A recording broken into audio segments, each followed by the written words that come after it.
the first segment was the Usos and Solo coming out to do an in-ring promo. And I'm just going to talk about some observations I had on some of this stuff today. Did you notice that? It's not I don't like these guys, and they work hard, and the Bloodline as a group is the best thing they've got on the television. But is the vibe all the way different without Roman and Heyman? When it's not the whole group and it's just Usos and Solo and Sammy, if it was Sammy not there, it's almost like you've gone to see a concert with the Pips, but Gladys ain't there. You know what I'm saying? It's the difference between seeing Return of the Jedi and seeing the Ewok movies without any of the other Star Wars characters. Well, I prefer just Gladys and the Pips, but nevertheless. The Pips with no Gladys. Remember, didn't Richard Pryor do that? Well, yes. That's what I'm saying. That was the simile or analogy that I prefer is the Pips and no Gladys. But you can do your Ewoks and your Mudwomps and whatever the fuck. But now every generation of Bloodline will be on Raw 30. And by the way, guess who's coming back to Raw 30? The Undertaker. And John Cena is suspected to be more involved coming up. I'm just absolutely stunned. Who would have thought that Vince McMahon would return and immediately start bringing back stars? So anyway, Usos and Solo are out there on Raw, and they're doing an interview. And they're going to defend the tag team title against Judgment Day. And I'm thinking, who's the heels? And then here comes Judgment Day. And I think it's important that when they come out, Judgment Day makes their entrance. Rhea Ripley talks first. I think that means that they know that she's a star. And they put Finn in the middle because Ripley talks first. She's a star. Then they get in the ring. The crowd is kind of silent because what the fuck? It's heels.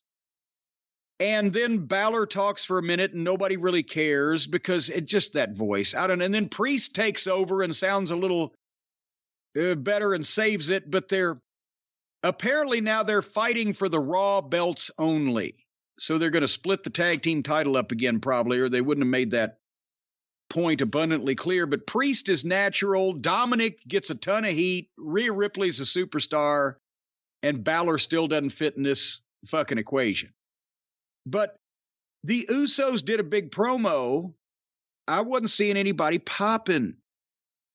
Then Dominic chimes in and people got interested because he's just a heat-getting machine because he's a little putz they can get on. He's a reverse Sami Zayn.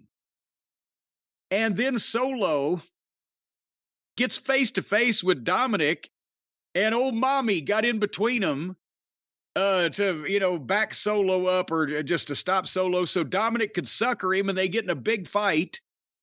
And Solo decides he's been taunted by Rhea Ripley. He starts to give her the fucking Samoan spike.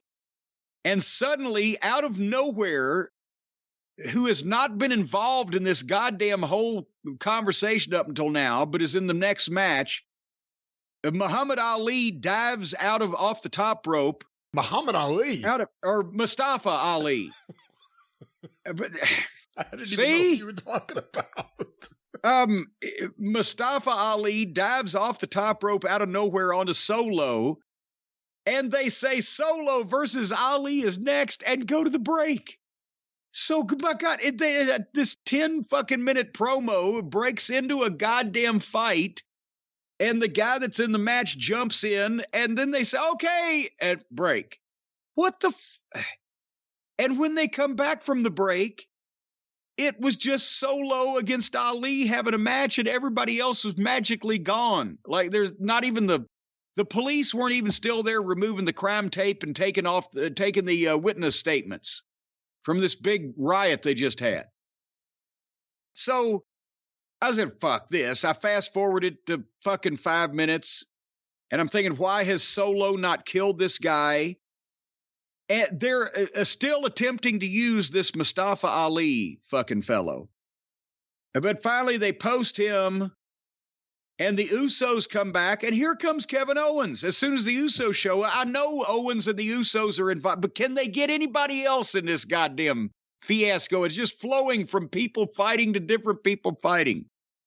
So Owens comes out and beats up the Usos pretty much by himself. And Ali almost beat Solo, but then Solo beat him. But then Owens stunned Solo and beat him up all over the announce desk and then beat up both the Usos. And then Solo and both Usos took off while Adam Pearce and all the agents held Kevin Owens back. So is this the biggest expose of wrestling of all time, that Kevin fucking Steen just beat up and ran off 3 Samoans? And what was even happening with all this? In 30 minutes, we started out with a fucking promo. Then a different promo, then a goddamn fucking fight with 6 people that suddenly settled down. We don't know how, then a match, and then more people come back and fight a different fucking guy. And again, I remind you, Owens runs off 3 full-grown Samoans. Help me. Oh, I can't help you, just like I can't help this show. I'll go back to something you said earlier. Rhea and Dominic, and I told you, I think Dominic may be the most improved wrestler just based on everything other than the in-ring stuff. He's great with her. They're really, really good together. Finn Balor, I agree with you. Damian Priest is great. And my other thought was what you had. Who's the babyface here?